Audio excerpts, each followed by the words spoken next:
Hello, I'm Mr. Eliason, and welcome to APUSH. Today we're going to discuss the second half of Ronald Reagan's term and some of the issues and problems that developed in the later 1980s that are really going to shape the narrative and the culture of the 1990s. So, here are our objectives for today. Let's take a moment and dive in and then look a little bit about how the great communicator went about pushing his legacy and his agenda for his second term. One of the big things that Reagan is really undermentioned for is, or doesn't get a lot of credit or press for, is immigration reform. Illegal immigration had become an increasing problem during this time period. Some of it is related to farm labor and sort of the leftovers from the Bracero program going all the way back to World War II. But generally, illegal immigration was something that was quite a large problem. Securing the border was relatively expensive, and illegal immigration had become a real issue by the mid 1980s. And so the Reagan administration tackled illegal immigration head on with the Immigration Reform and Control Act. This did a couple different things. One, it provided amnesty to illegal immigrants or to undocumented immigrants already in the United States. Secondarily, it increased punishments for companies that hired illegal immigrants, and it, to some degree, increased border protection. And so, through these different approaches, the Reagan administration was able to significantly decrease the amount of illegal immigration, although this is still a hot button topic in American history and in American society today. We're also going to see some pretty significant tax cuts from the Reagan administration. One of his big pushes was deregulation and supply side economics. Basically, that if you remove barriers for businesses and put money back in people's pockets, it's going to grow the economy. This is expansionary fiscal policy, using supply side principles.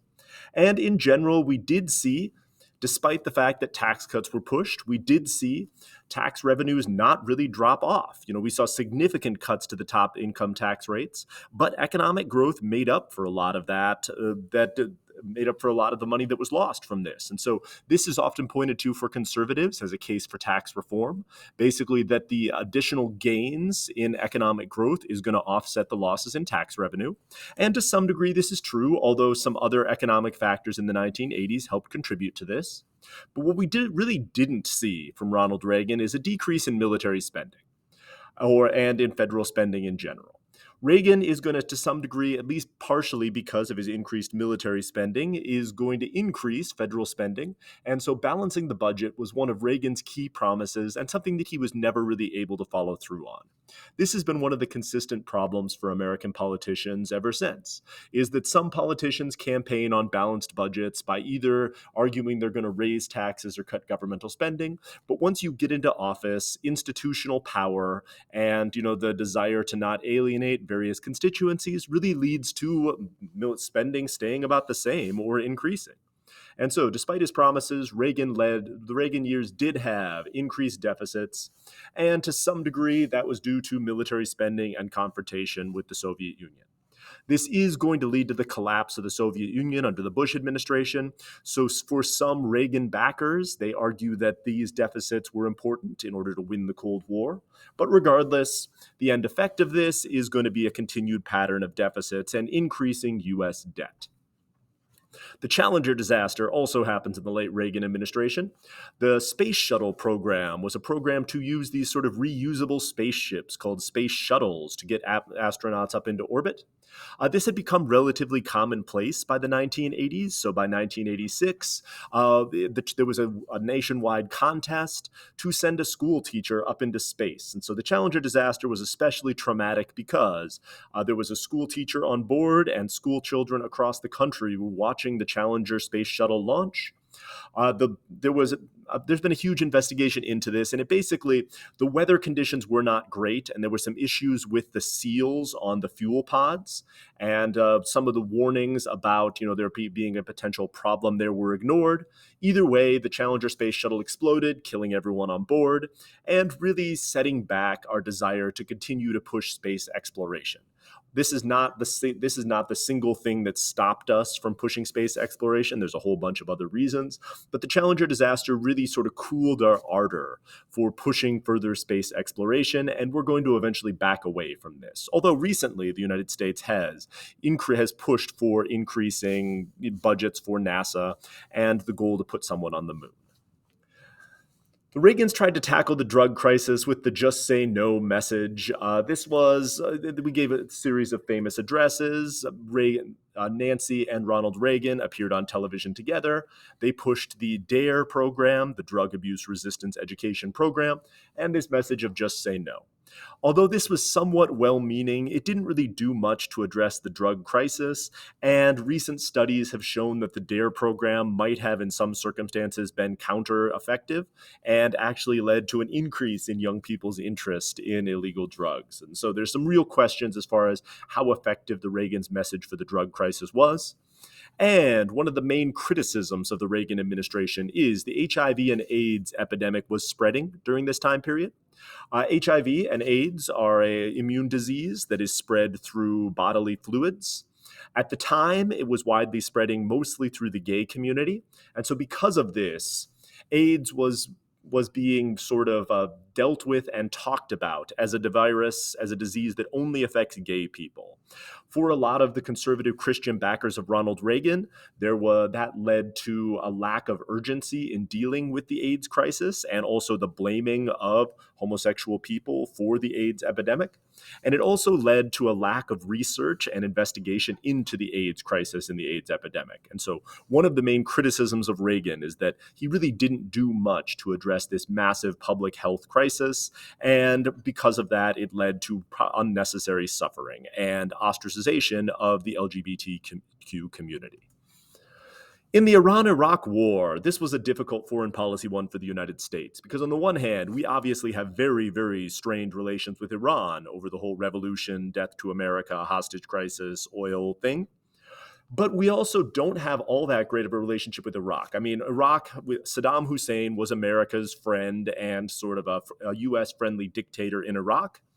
And so when Iran and Iraq went to war over some disputed territories in between them, we on the surface backed Iraq. We sent significant weapons to Iraq, and the Iran-Iraq war is going to last for about a decade throughout the 1980s with spectacular casualties and devastation on both sides. This is one of those sort of unknown wars that doesn't get talked about a lot.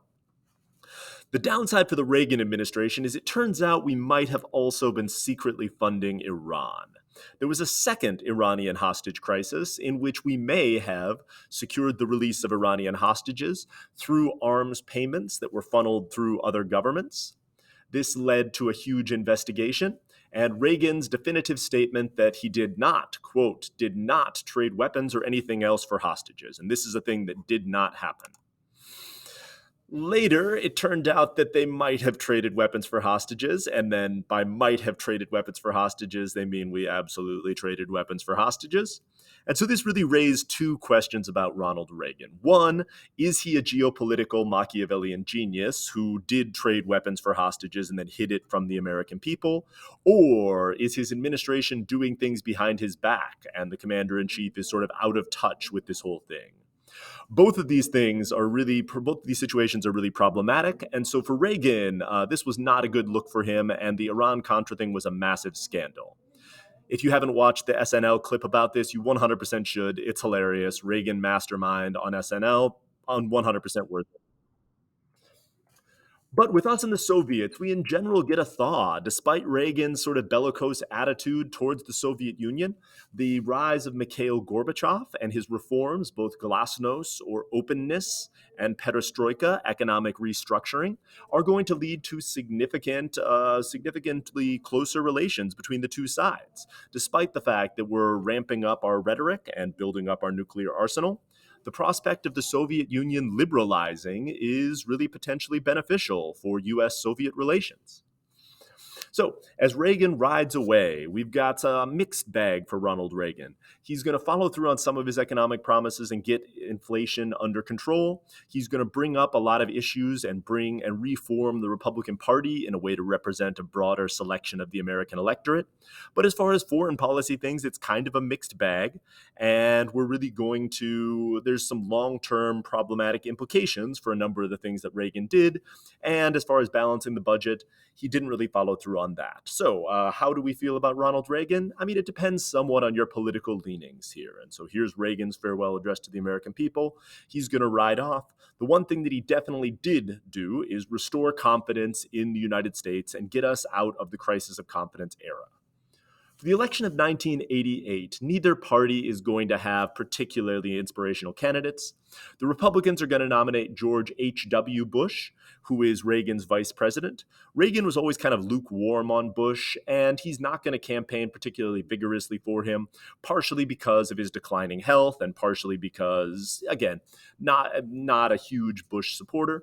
But Bush is going to run on the institutional power of Reagan. The Democrats are going to nominate Mike Dukakis of Massachusetts, who, as you can see by this picture in a tank, is going to struggle to connect with the American people and to portray himself as a clear leader.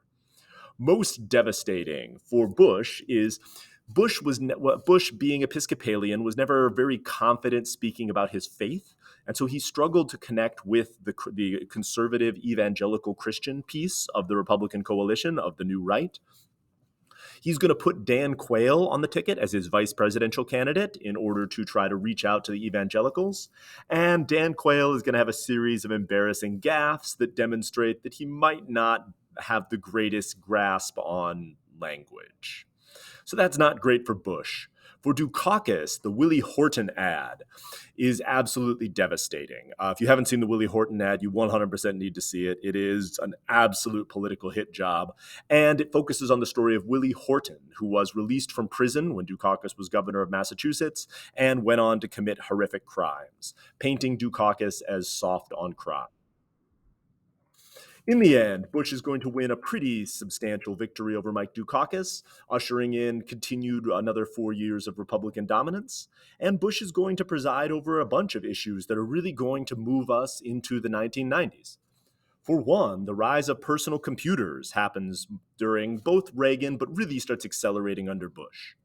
Moving away from mainframe computers, these very large, sort of clunky, expensive computers, to much smaller, more affordable computers. Most famously, this company called Apple is going to create this personal computer that you can actually use and own in your own home. This was not the first personal computer, but it was one of the first mass-marketed personal computers. And before you know it, Americans of all sort of socioeconomic statuses can afford to have computers in their homes, which at this point is going to significantly increase productivity. But of course, we're before widespread internet access, so it's not going to be hugely transformative, although this arc is going to significantly accelerate throughout the 1990s. The other issue is going to be the rise of street gangs and drugs, specifically the rise in crack cocaine. Inner city gang activity, due to economic issues and sort of economic issues, lack of access to education, things like that, is going to accelerate. But the crack cocaine epidemic is going to be really problematic. Crack cocaine is difficult because, on the one hand, it can be sold in small quantities incredibly cheaply, so it is accessible to anyone. Secondarily, it creates an incredibly intense high that then leads to pretty quick withdrawal symptoms. And this leads people to get hooked on it pretty quickly. And so because of that, we get this whole moral panic over crack cocaine. We have since sort of reevaluated the crack crisis, but under Bush, he gives this famous speech where he talks about the dangers of crack cocaine. And there's going to be this huge push to criminalize crack cocaine in a way out of proportion to other drugs. And so I'm not going to get into the debate about the dangers of crack cocaine. Feel free to go in and do your own reading on that. It's kind of a mixed bag, but the effect of it is pretty clear. We're going to get increasing criminalization, and specifically the passages of 3 strikes laws, which lead to life terms in prison for your third drug offense, which is going to have very profound downstream effects. So if you've never watched Bush's speech on drugs, it's awesome. If you've never watched Dana Carvey making fun of Bush's speech on drugs, definitely go and watch that. It's also fantastic. And the long-term effects of this is going to be the overcriminalization of specifically crack cocaine, and sort of a global effort to crack down on the production of crack cocaine, including the DEA operating in Latin America and places like that. So the new war on drugs, long stream effects, or long tail effects of this. Definitely, we'll be talking about this later. So that brings us to the close of the Bush administration and the 1980s. When we come back next time, we'll start to talk about the collapse of the Soviet Union and the transition into the 1990s, which, have become sort of colloquially a golden age for Americans. So, as always, we'll take some time to assess to what extent that is true. For now, thank you for listening.